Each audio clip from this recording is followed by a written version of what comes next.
আসসালামু আলাইকুম ভাই ব্রাদার, সবাই কেমন আছেন? আই হোপ সবাই খুব ভালো আছেন। আলহামদুলিল্লাহ আমি ভীষণ ভালো আছি।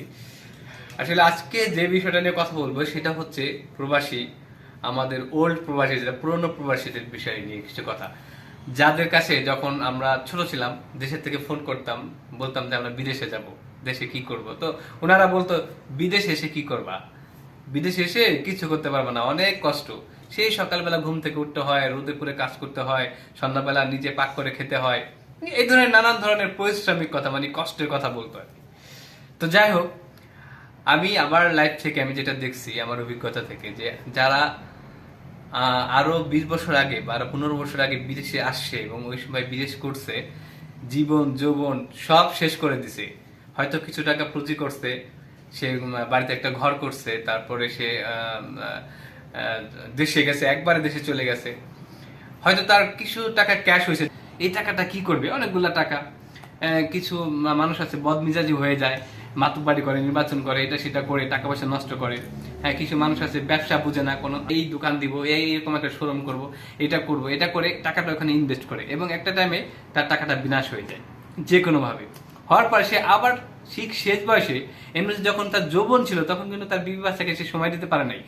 যখন সে বিদেশ থেকে যাওয়ার পর হয়তো বা 2 বছর অথবা 3 বছর, 5 বছর যায় না, ধরে নিলাম 5 বছর, এরপর সে আবার সিদ্ধান্ত নেয়, তখন তার চুল দাড়ি পেকে গেছে, হ্যাঁ, পাসপোর্টের বয়স হয়ে গেছে প্রায় 45 থেকে 50 অথবা 55, তখন সে আবার সিদ্ধান্ত নেয় যে সে আবার প্রবাসে আসবে।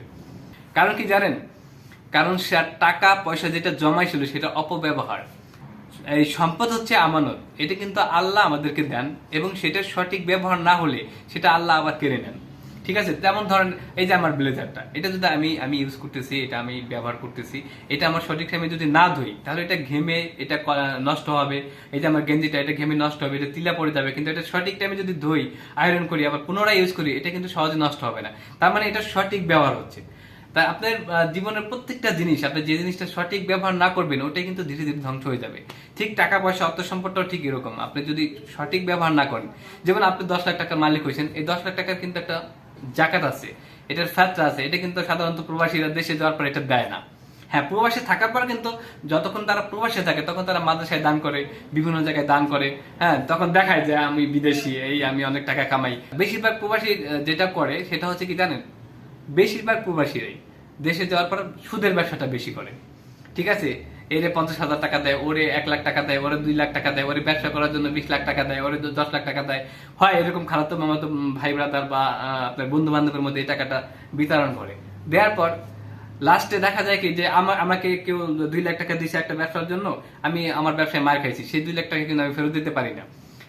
সেটা নিয়ে হয়তো বন্ধু বান্ধবের মধ্যে ভুল বোঝাবুঝি হয়, গ্যাঞ্জাম হয়, ওইটা থেকে সুফল আসে না। এইভাবে একটা প্রবাসী ধ্বংস হয়ে যায় বিভিন্ন কারণে, বিভিন্ন ভুল সিদ্ধান্তের কারণে। এইভাবে ধীরে ধীরে তাদের লাইফ একদম বরবাদ হয়ে যায়। লাস্টে কি করে জানেন? বাসায়, দেশের বাড়িতে চেহারাটা অন্যরকম হয়ে যায়, যেমন বিদেশে আসার পর যেমন ছিল তেমন থাকে না। যে তাই আমি সকল প্রবাসীদের একটাই কথা বলবো, সেটা হচ্ছে যে আপনারা অর্থ সম্পদের সঠিক ব্যবহার করেন, তাহলে দেখবেন আপনার এই সম্পদ নষ্ট হবে না। ঠিক আছে, কখনই নষ্ট হওয়ার না। কারণ আপনি যদি আপনার যে কোনো কিছুর সঠিক ব্যবহার না করেন এবং সঠিক সময়ে সঠিক কাজটা না করেন, তাহলে আপনার জীবনে কখনোই উন্নতি তো সম্ভবই না, বরং আপনার পর্যায়ে যে আপনার ছেলে মেয়ে বা আপনার অনাগত যে ভবিষ্যৎ সন্তানদের, সেটাও কিন্তু নষ্ট হয়ে যাবে আপনার সাথে সাথে।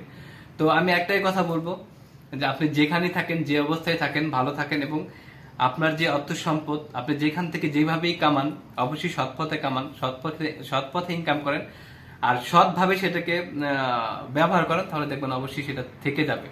তো সবাই ভালো থাকবেন। আমার কথা, ছোট মানুষ, অনেক কথা ভুল ত্রুটি হতে পারে, ভুল থাকলে ক্ষমা চোখে দেখবেন। ভালো থাকবেন সবাই, আল্লাহ হাফেজ, বাই।